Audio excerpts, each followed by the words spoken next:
Good morning, students.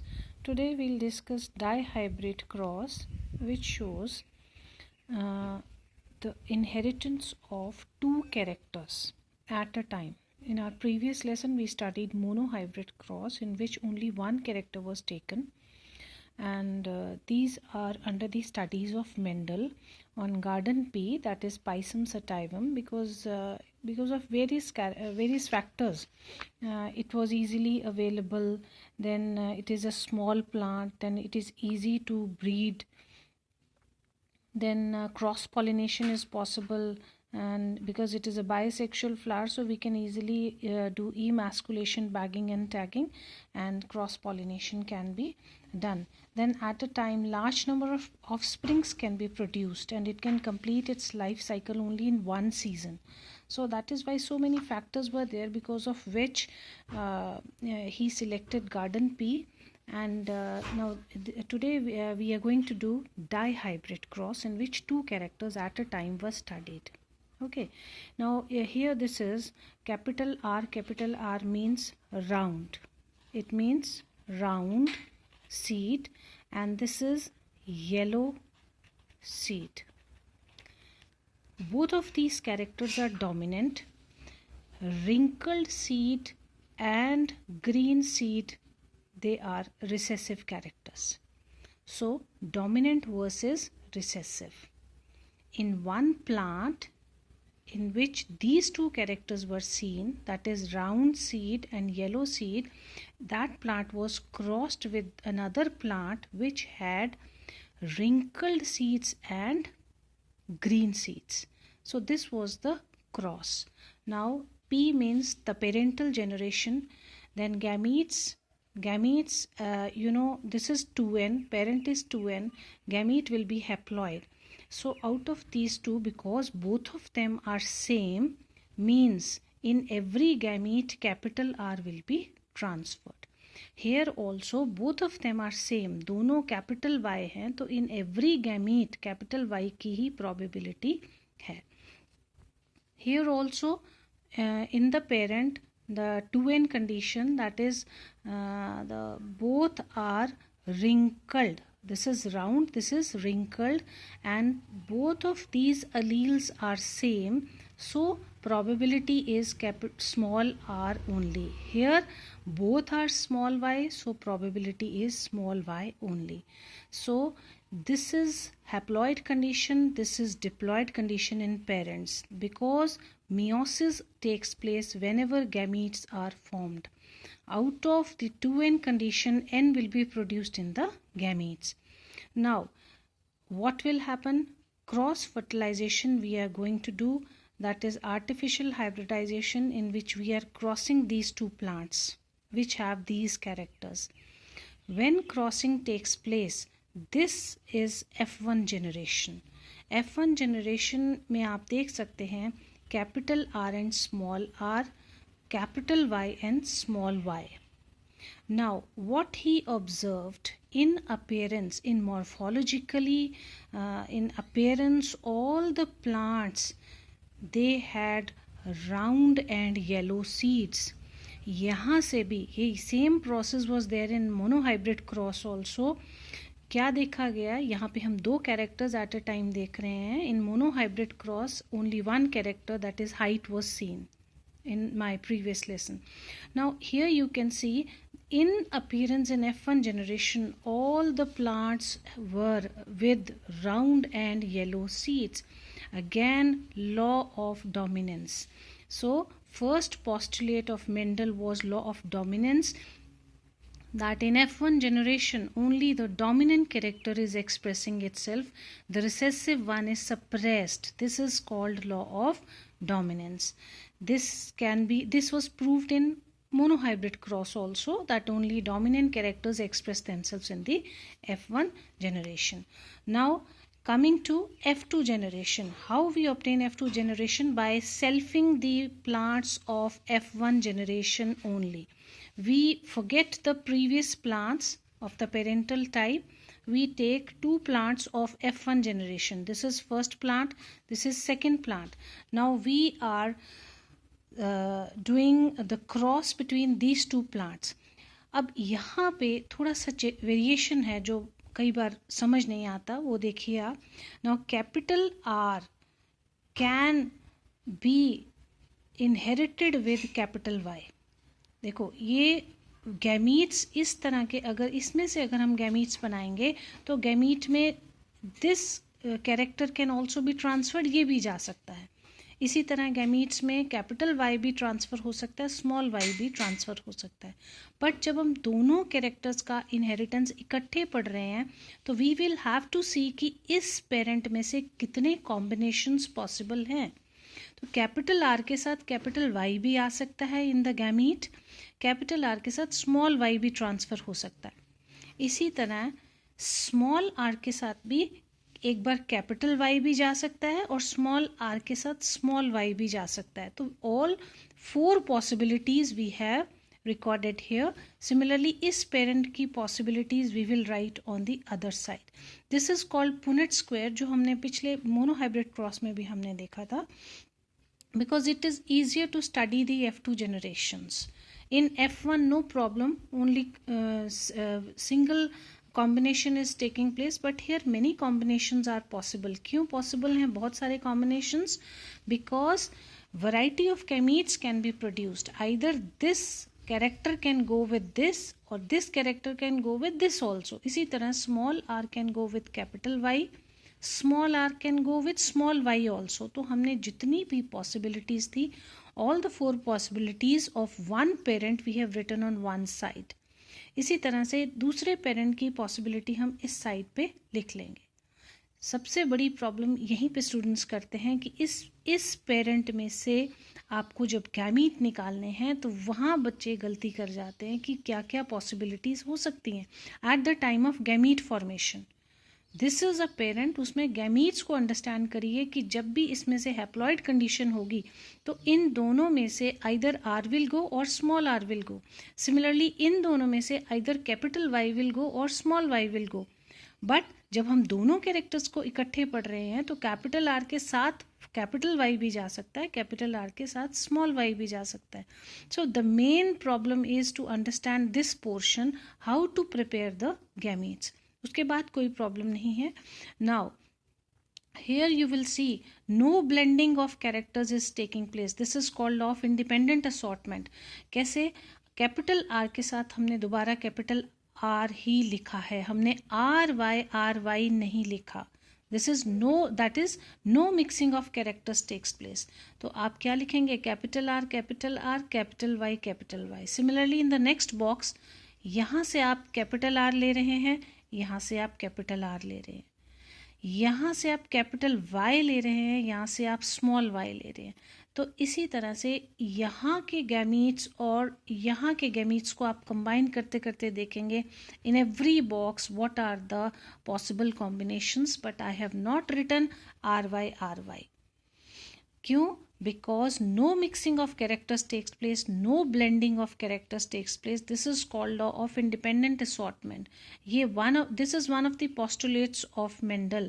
पहला क्या था? law of dominance, जिसमें हमने देखा कि in the F1 generation only the dominant character is expressing itself. दूसरा लॉ क्या है? law of purity of gametes और law of segregation of gametes. जो सेकेंड लॉ है that is law of segregation of gametes. कैसे? यहाँ पे आप देख रहे हैं किस तरह से गैमीट्स सेग्रीगेट कर रहे हैं. At the time of gamete formation, जब भी ये पेरेंट से गैमीट बना तो कैपिटल आर सेपरेट हो गया, स्मॉल आर सेपरेट हो गया. कैपिटल आर और स्मॉल आर किसी भी गैमीट में आपको इकट्ठे नहीं दिख रहे. This is called segregation of gametes. This is second postulate of Mendel. कि जब भी पेरेंट से गैमीट्स बनेंगे तो दोनों के दोनों गैमीट्स अलग हो जाएंगे. तो ये पेरेंट है, ये गैमीट्स है, आपको कहीं पे भी गैमीट्स में कैपिटल और स्मॉल आर इकट्ठे नहीं दिख रहे. At the time of gamete formation, this goes to some other gamete, this goes to some other gamete. This is second law, that is law of segregation of gametes or purity of gametes. तीसरा law जो Mendel ने दिया वो था law of independent assortment, जो हमें dihybrid cross से ही study करने को मिला। क्या था इंडिपेंडेंट असॉर्टमेंट में? हमने देखा कि ये गैमीट्स है, ये गैमीट्स है, तो आपने यहाँ पे क्या लिखा? Capital R capital R, capital Y, आपने ये नहीं लिखा आर वाई। दिस शोज कि आर और वाई की मिक्सिंग नहीं हुई। जब भी गैमीट्स फ्यूज हुए तो जो नेक्स्ट 2n प्लांट हमारा डेवलप हुआ, उसके अंदर both the characters are separately inherited. तो अब ये हमने जब कॉम्बिनेशंस बना लिए, ये आपको एक लाइन मैंने समझाई है, आप you can prepare all the combinations in the box. और दूसरी चीज़ इम्पॉर्टेंट आपको क्या ध्यान रखनी है कि हमेशा, जैसे यहाँ से कैपिटल आर आ रहा है, यहाँ से स्मॉल आर आ रहा है, हमेशा कैपिटल को हम पहले लिख देते हैं। क्यों? क्योंकि हमेशा क्या होता है, according to law of dominance, हम ये देखते हैं कि जो कैपिटल जो डोमिनेंट कैरेक्टर होता है वो खुद को एक्सप्रेस करता है, तो हमें लिखने में भी हम उसको पहले लिखेंगे। Now coming to what are the possible combinations, इसका रिजल्ट क्या होगा? Now resultant is morphologically, phenotypically, phenotype means morphology, appearance में ये जो प्लांट होगा उसके सीड्स कैसे होंगे? Round and yellow. सिमिलरली हम देखेंगे यहाँ पे दिस इज राउंड, यहाँ पे कौन सा कैरेक्टर एक्सप्रेस करेगा? Yellow will express, dominant character will express, क्योंकि रिसेसिव क्या हो जाता है? सप्रेस हो जाता है। तो अपीयरेंस में ये कैसा दिखेगा? Yellow, round and yellow, round and yellow. Similarly round and yellow, similarly round and yellow, यहाँ पे भी राउंड येलो। हम क्या करेंगे, सबसे पहले राउंड येलो सारे सर्च कर लेंगे इसमें से, 1 2 3 4 5, this is 6 round and yellow, this is 7 round and yellow, यहाँ पे स्मॉल आ रहा है इसको नहीं काउंट करेंगे, this is round and yellow 8, यहाँ स्मॉल वाई है आप नहीं काउंट करोगे, आपको ये काउंट करना है कि एक at least 1 capital R and 1 capital Y जरूर होना चाहिए। Now this is round and yellow. बाकी किसी भी केस में आपको दोनों नहीं मिलेंगे, capital R and capital Y का होना बहुत ज़रूरी है, चाहे वो एक एक हो, that will be round and yellow. कितने काउंट हो गए हमारे? 1 2 3 4 5 6 7 8 9। सो round and yellow collected as 9. 9 possibilities out of 16, 9 possibilities are there that the plant will have round and yellow seeds. Now we come to the second possibility, that is round and green. Round and green means capital R होना जरूरी है। green में क्या होगा? green is recessive character, वो खुद को तभी express करता है when both the alleles are recessive, तभी रिसेसिव कैरेक्टर खुद को एक्सप्रेस करेगा। So this will be round and green. Similarly this also, this is round and green, क्योंकि राउंड मीन्स डोमिनेंट, एक कैपिटल आर है तो वो खुद को एक्सप्रेस कर रहा है, and green means round and green, green means recessive character, जब दोनों अलील्स सेम होंगे तभी वो खुद को एक्सप्रेस करेंगे, और कहीं कैपिटल आर, ये this one is round and green. So 3 round and green are possible. Then wrinkled and yellow, wrinkled में आपको क्या देखना है? स्मॉल आर होना चाहिए, और येलो में एटलीस्ट 1 कैपिटल होना जरूरी है। So this is you can cross, put a cross here, this is wrinkled and yellow, this is wrinkled and yellow, this is wrinkled and yellow, but this is not wrinkled and yellow. So 3 possibilities of wrinkled and yellow. Last is wrinkled and green, means both are recessive characters, so this is possible only when the both alleles are in recessive conditions. So this is wrinkled, this is green, this is 1. So out of 16, this is the possibility, 9:3:3:1. This is the possibility of the morphological traits in a dihybrid cross. आप अपना find out कर सकते हैं इसमें genotypic ratio भी, that is not in your syllabus, but up to phenotypic ratio. This is phenotype, phenotypic ratio, and this is an important question कि what is the phenotypic ratio that can be obtained in a dihybrid cross. Now we have done both monohybrid and dihybrid crosses, and now we come to the 4 postulates of Mendel. The first was a pair of unit factors, means all the characters, if this is the character of height, it has a pair of alleles. So this is called a pair of unit factors. Factors means genes. So gene has always 2 alleles. Then law of dominant and recessive factors. Dominant means this is tall, this is dwarf. We have studied in monohybrid cross. This says that one out of the 2 contrasting traits. It is only in contrasting traits. One is dominant, another is recessive. Dominant will express itself and recessive will not be expressed unless recessive को express करने के लिए it has to be in the homozygous condition only. Third one is principle of segregation or purity of gametes. I have just discussed that at the time of, here I have told you that at the time of gamete formation, this was parent. कभी भी ये दोनों के दोनों alleles आपको gametes में इकट्ठे नहीं मिलेंगे. R goes अलग, small r goes separate. Both of them separate at the time of gamete formation. Last one is principle of independent assortment of factors.